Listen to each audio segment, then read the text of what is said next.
Balapan di Silverstone kemarin jadi salah satu momen penting di tahun ini. Selain memang balapannya sendiri seru, tapi di luar itu, momen kemarin itu jadi perayaan 75 tahunnya F1 mulai balapan. Dan memang kan balapan pertama F1 itu pas banget balapannya dulu di Silverstone. Nah, gue sih nggak mau bahas balapannya ya. Tapi kebetulan di GP Inggris kemarin itu pas banget gue ada rezeki buat nonton langsung ke Silverstone. Nah, di video ini gue mau sharing ada apa aja sih di sana dan kayak gimana sih sebenarnya kalau nonton balapan di tracknya langsung. Di GP Inggris kemarin, itu promotornya nawarin banyak banget kelas nontonnya. Dari yang kelasnya paling wah sampai kelas paling rakyat. Yang paling wah yang bisa dibeli itu paket hospitality-nya. Paketnya ini ada banyak ya. Harga buat 3 hari, Jumat, Sabtu, Minggunya itu mulai dari 50 jutaan sampai 90 jutaan.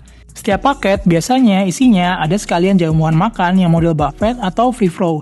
Jadi bebas lu mau makan sebanyak apa dan sesering apa. Terus biasanya juga dalam paketnya itu lu bisa ketemuan sama legenda F1 yang emang sengaja diundang buat ngejamu lu. Ya gitu-gitulah. Ini emang yang udah paling top sih. Dan yang kelas ini lu udah dapat name tag VIP yang bisa dipakai buat ngakses ke pedok. Sebenarnya lu juga bisa dapat jalur ini dengan gratis. Tapi ya lu harus dapat undangan dulu dari tim F1 atau dari F1-nya langsung. Lanjut lah ya, gue gak mau terlalu bahas banyak soal hospitality ini.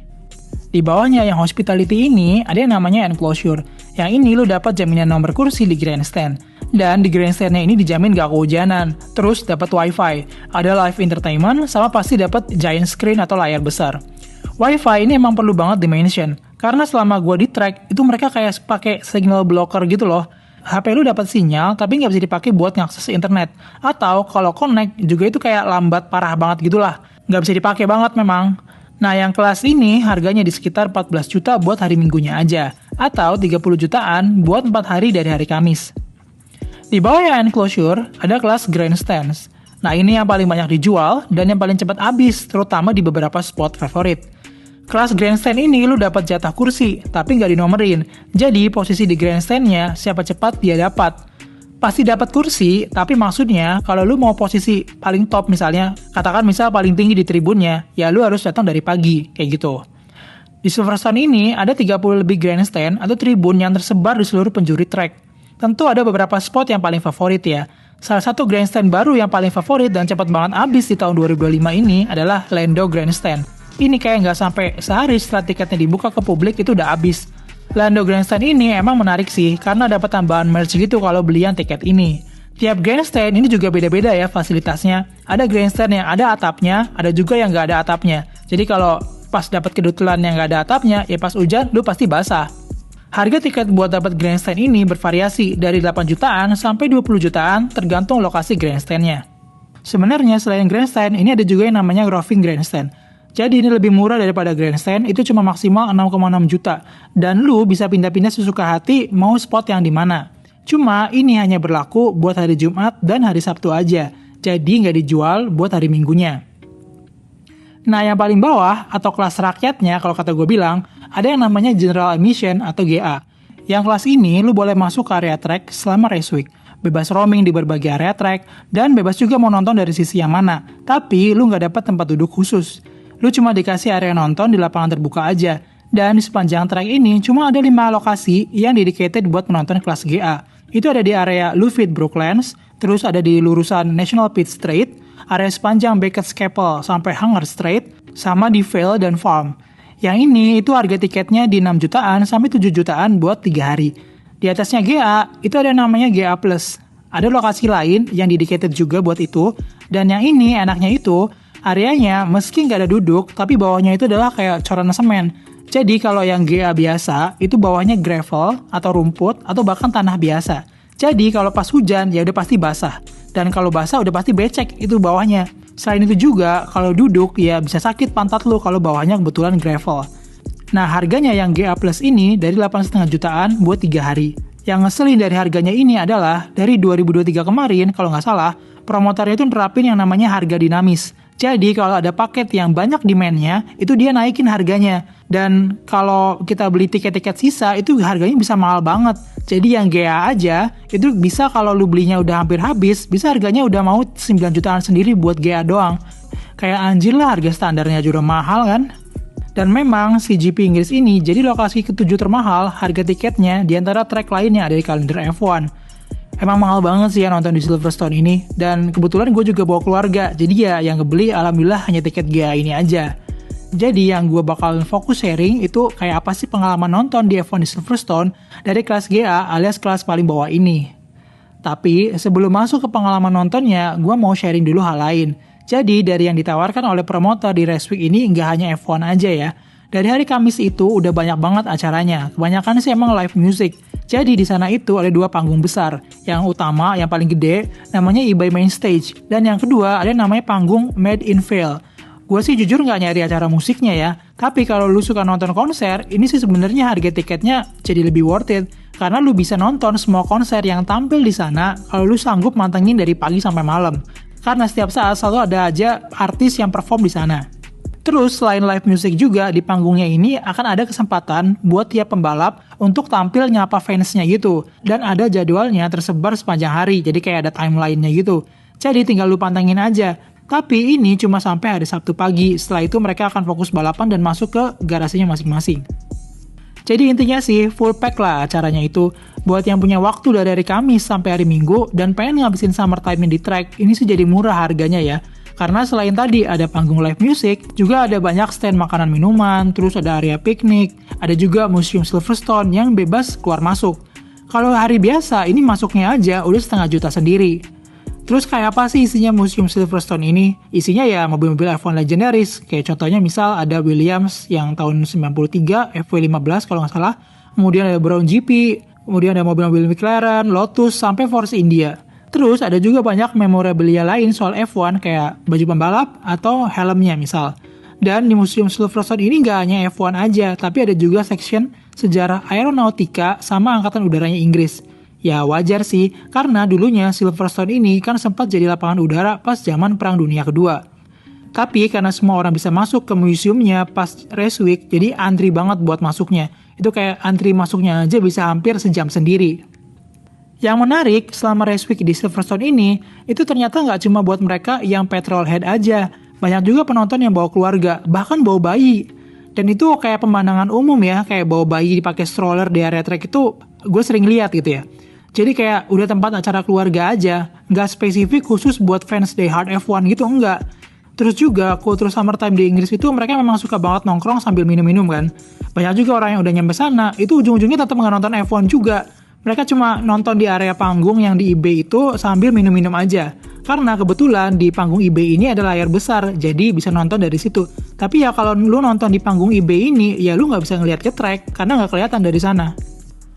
Salah satu yang bikin gua kagum adalah, selain dari kultur balapannya itu sendiri, salah satu yang bikin gua kagum adalah rekayasa lalu lintas orangnya sih. Jadi di hari Minggunya itu kan jumlah penonton mungkin sekitar 500.000 orang ya, atau 500 juta orang. Tapi pas gua ngalamin di sana dengan jumlah penonton yang hampir 500 juta orang itu, tetap bisa diatur supaya gimana caranya bisa keluar semua dalam waktu yang gak terlalu lama. Jadi di Silverstone-nya itu, penonton bisa datang lewat banyak moda transportasi. Bisa bawa mobil sendiri, atau naik kendaraan umum. Atau kalau lu kaya banget, lu bisa nyewa helikopter biar cepat langsung turun di track juga bisa sih. Opsi bawa mobil sendiri emang bisa aja, karena di sana lumayan banyak juga lahan parkir di sekitar area track. Tapi ya kalau disuruh nampung semua orang bawa mobil, jelas nggak bakal nutup, dan hanya akan bikin kemacetan yang nggak karuan. Jadi promotor bikin cara buat ngediscourage orang-orang supaya nggak bawa mobil sendiri dengan masang harga parkir yang mahal banget. Mahalnya tuh beneran mahal ya, bisa sampai 3 juta sendiri buat parkir sehari doang. Dan itu juga lu harus booking pas beli tiketnya itu. Jadi artinya udah lama banget bookingnya itu, yang artinya udah harus booking slot parkir dari setengah tahun yang lalu. Jelas kayak nggak masuk akal lah dengan harga segitu. Nah, supaya orang nggak pilih mobil sebagai sarana buat ke tracknya, promotor bikin banyak banget opsi shuttle di kota-kota di sekitar Silverstone-nya ini. Jadi memang Silverstone-nya ini kan posisinya jauh dari keramaian. Nama juga dulu bandara pesawat tempur kan, jadi ya memang nggak dekat pusat kota. Nah, pihak promotor itu nyiapin beberapa shuttle bus dari kota-kota atau area sekitarnya, kayak dari Northampton, Colchester, Banbury, Oxford, Brackley, Buckingham, dan sebagainya. Dan asiknya lagi, ini dia taruh shuttle-nya itu persis banget di stasiun kereta atau di terminal di area tersebut. Jadi bener-bener connecting banget kalau lu datang dari luar kota. Dan bus shuttle ini harganya juga murah banget, cuma sekitar 100 ribuan doang buat seharian bolak-balik. Dan udah langsung turun di depan tracknya persis. Jadi begitu turun udah langsung dapat gate buat masuk ke arena tracknya. Dan busnya itu beneran disediain banyak banget. ratusan bus mungkin. Jadi kayak udah nyarter sama operator bus di Inggris, dan ini ngebuat orang yang ngantri cepet banget keangkut sama bus-bus shuttle-nya itu. Udah gitu, gelaran GP Inggris ini udah kayak pesta akbar gitu lah. Supaya di race week nggak macet, itu jalan tol yang jadi akses ke trek ini bener-bener hanya bisa dilewatin sama mobil atau bus yang mau ke trek. Jadi bener-bener steril banget jalannya. Dengan semua rekayasa itu, ngebuat jadi apa-apanya jadi sat-sat banget. Pengalaman gue sendiri, gue pakai shuttle dari Northampton itu nggak nyampe 45 menit dari Northampton ke trek dan juga sebaliknya. Paling di hari minggunya memang agak lebih padat ya, dan rame, karena itu kan memang puncak acaranya. Tapi itu juga paling cuma habis 90 menit, udah nyampe ke Northampton-nya lagi. Padahal tuh gue pulang itu pas masih rame. Ini sih salah satu yang gue notice rapi banget manajemen trafiknya. Nggak bikin orang stres pas bubaran acara atau pas mau masuk ke treknya sendiri. Masih banyak sih sebenarnya yang menarik, tapi gue masuk ke pengalaman gue nonton di GA aja ya. Jadi kan gue beli tiketnya udah dari bulan September tahun 2024 kemarin. Jadi pas banget baru dibuka gue beli. Tujuannya ya supaya dapat di harga yang paling murahnya. Walaupun tetap nggak murah juga. Gue beli yang buat 3 hari, plus bus transfer dari stasiun Northampton. Dilalahnya, pas di hari Jumatnya, gue nggak bisa ngejar buat nonton Free Practice 1 dan Free Practice 2 ke track. Jadi ya udahlah ya, di skip. Di hari Sabtunya itu gue datang ke sana dan itu gue langsung roaming ke beberapa area GA. Tapi karena gue bawa keluarga, jadi gue nggak bisa jelajah ke semua lokasi. Bukannya apa-apa, itu buat gerak dari satu area GA ke area GA lain aja, itu bisa hampir sekilo sendiri. Dan kalau mau diputerin semua, itu satu track ya kurang lebih 5 kiloan. Nah, salah satu yang paling recommended kalau gue baca-baca itu adalah area Brooklands, Luffield, sama National Pitt Straight. Soalnya di bagian GA yang ini, areanya lumayan berundak gitu loh tanahnya. Nggak bener-bener datar. Kalau bener-bener datar ya lu nggak bisa lihat apa-apa kalau nggak dapet di depan kan. Dan memang di dua lokasi ini tanahnya itu lumayan miring. Jadi kalaupun agak dapat belakangan, masih kelihatan gitu tracknya. Posisinya sendiri beneran di balik bere dan pagar.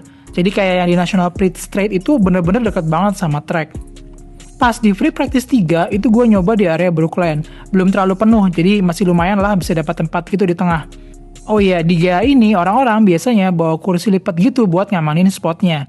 Jadi emang trek kan udah dibuka nih dari jam 7 pagi. Nah, yang penonton lokal dan veteran biasanya udah punya spot favorit gitu. Jadi mereka datang dari pagi, set up kursi lipatnya, dan ya udah taruh barang aja di situ sampai seharian. Atau bisa juga bawa picnic mat atau tikar. Gue kebetulan bawa tikar aja buat duduk. Itu kan sebenarnya posisinya rebutan tuh. Tapi asiknya itu semua orang ya udah tertib aja gitu. Nggak ada yang ribut kayak, "Woi, awas lu jangan ngalangin gue." Kalau misalnya kita berhenti di depannya. Jadi kayak kalau misalnya kita ngisi spot di depannya itu dia misalnya kayak ya udah santai aja. Karena semua ya udah sadar juga ini memang kelas yang paling bawah yang emang nggak ada privilege buat itu. Di titik ini kelihatan mobil itu nggak terlalu kebut ya di area Brooklands dan Luffield ini karena lagi ada di area yang penuh tikungan lambat kombinasi dari Brooklands ke Luffield sebelum masuk ke lurusan National Pitt. Jadi lumayan bisa kelihatan mobilnya gitu yang nggak yang sekelabatan doang, jadi lumayan lama ngeliat mobilnya. Di sesi kualifikasi, gue dan keluarga gue nyoba ke area lain, yaitu di area GA di National Pitt Straight. Di area ini, mobil lagi digeber sampai kurang lebih 300 km per jam, sebelum nikung ke kanan dengan cepat di belokan Copse. Jadi kelihatan banget gitu raw speednya. Ya memang sih bukan yang lurusan paling panjang kayak di Hangar Straight, tapi tetap kelihatan kebut banget lah mobilnya. Dan yang di spot ini itu dekat banget sama track, jadi kayak wow gitu di depan mata banget kalau lu berdirinya di balik pagernya. Bagusnya juga yang di area ini tempatnya itu miring, jadi bisa dapat view yang lumayan. Cuma sayangnya di sini bawahnya itu gravel, jadi kalau duduk lama-lama itu pantat lumayan sakit. Yang gue tangkap ya, jadi pas nonton Free Practice itu mobil kebanyakan ya jalan les-lesan aja gitu, nggak digeber, jadi nggak kelihatan gregetnya. Tapi begitu masuk ke quali, itu sensasinya memang beda banget. Kelihatan banget mobil itu digeber sampai maksimal, dan karena kita itu nonton dari satu spot ya, jadi kita cuma bisa lihat mobil di satu area, tapi dengan ngelihat dari satu area, itu kelihatan banget siapa aja yang ngelibas tikungan itu dengan smooth. Kalau ada pembalap yang understeer atau kena snap di tikungan itu berasa banget kelihatan. Dan mana yang halus banget ngelibasnya juga terasanya beda kelihatannya gitu ya. Dan yang paling gua notice itu memang beneran berasa kalau yang pas lewat itu dua McLaren ya, itu berasa banget kebutnya. Tapi kurangnya di National Pitt ini tadi, yaitu satu, bawahnya itu gravel, keras dan sakit buat kalau duduk lama-lama, dan pandangannya benar-benar terbatas di satu area track aja. Jadi untuk hari balapan, kita memutuskan untuk cari tempat di Brooklands dan Luffield aja. Gua nggak ke area hangar karena itu tadi ya, gue bawa keluarga jadi kayak terbatas gitu geraknya. Ya lu bayangin aja kalau ke area hangar, Beckett dan Keppel itu jalannya dari gate tempat turun bus itu sekitar 30 menit, hampir sejam sendiri. Jadi butuh 1 jam lebih jalan kaki. Soalnya kita kan nggak bisa motong jalan di tengah trek tuh, jadi harus muterin area luar treknya, makanya jadi jauh banget. Plusnya lagi, yang di Brookfield dan Luffield ini agak tinggi posisinya. Jadi bisa kelihatan 2 tikungan, Brooklands, Luffield, terus dia exit di Woodcote. Karena pertimbangan inilah, jadi kita memutuskan stay di area itu buat hari balapan. Di hari balapan, suasana jauh lebih padat daripada hari Sabtunya. Lebih susah cari spot. Udah penuh banget gitu di daerah GA-nya. Padahal udah di track dari jam 10, masih 5 jam sebelum balapan dimulai. Tapi singkat cerita, dapatlah di sempalan di depan tikungan Brooklands. Nah, kebetulan dapat di area yang lumayan tinggi, dapat view ke track yang lumayan. Jadi, selama nunggu balapan itu, baik di hari Sabtu dan Minggu, track itu nggak pernah kosong. Karena ada aja yang ngisi tracknya. Mulai dari F3 Sprint dan Feature Race, terus dilanjut ada F2 Sprint dan Feature Race juga. Nah, selain support series ini, ada juga parade mobil F1 Heritage. Kebetulan di sana lagi ada sesi Eddie Jordan tribute gitu. Jadi mobil-mobil Jordan dari tahun 90-an banyak yang turun ke track. Selain itu juga keluar mobil-mobil heritage lain kayak Lotus GPS dan mobil-mobil tahun 70-an dan 80-an juga banyak turun ke track. Gak cuma mobil F1 juga, ada juga kadang mobil-mobil supercar pada muter-muter. Atau bahkan kayak truk-truk pembersih trek juga sering turun ke track buat ngebersihin atau ngeringin track. Ya lumayan lah ada tontonan. Yang lucu sih, truk-truk pembersihnya ini asli berasa artis gitu sopir-sopirnya. Jadi pas lewat gitu mereka suka dada-dada sambil mainin klaksonnya. Bukan klakson telolet memang ya, tapi dinada-nadain gitu anjir. Dan penonton ya menyambut aja dengan ikutan dada dan cheering. Lucu juga sih.